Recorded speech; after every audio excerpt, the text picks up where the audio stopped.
The focus that I have is primarily in the risk management area, dealing with credit issues, portfolio reviews,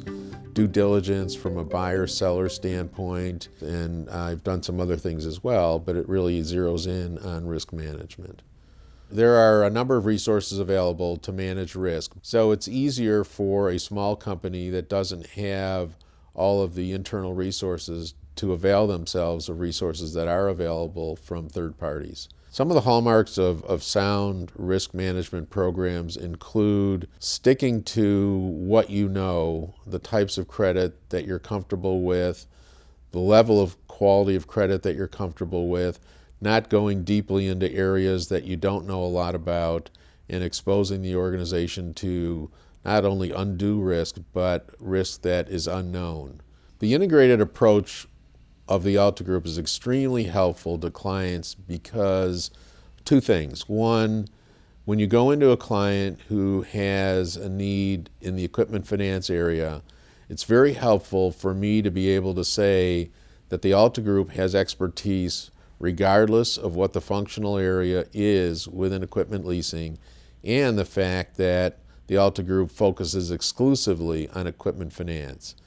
That being said, it's also very comforting to know that when you talk to a client about a certain thing that may be resident in my area of expertise, they may also bring up some other items that I'm perfectly comfortable with referring to someone else who is still part of the Alta Group.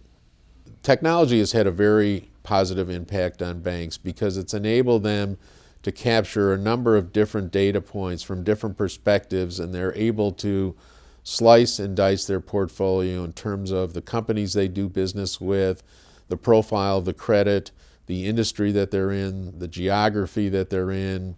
how much concentration they've got from an equipment standpoint, and they put all these things together and they rank them where they are from the standpoint of red light, yellow light, green light. So technology has helped quite a bit. Risk appetite statements are something that have been identified by the regulatory agencies, and that will differ from company to company. And there's no prescribed risk appetite statement, but the thought is identify what those risks are in your organization, identify how much risk you're willing to take, and then build around that this risk appetite statement so that everybody knows in your organization what your culture is and what the level of risk is that you're willing to take. And to a certain extent, I believe the actual statement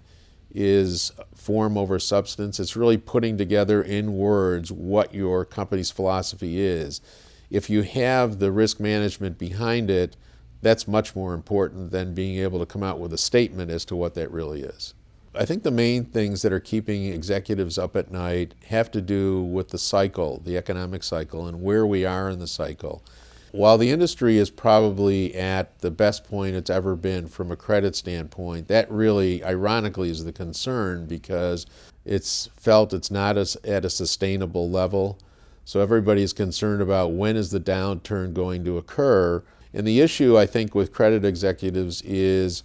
what the expectations are that have been set by the current environment and how you could project that going forward and how long it's going to last, knowing that at some point there is going to be a downturn. It's just a matter of when.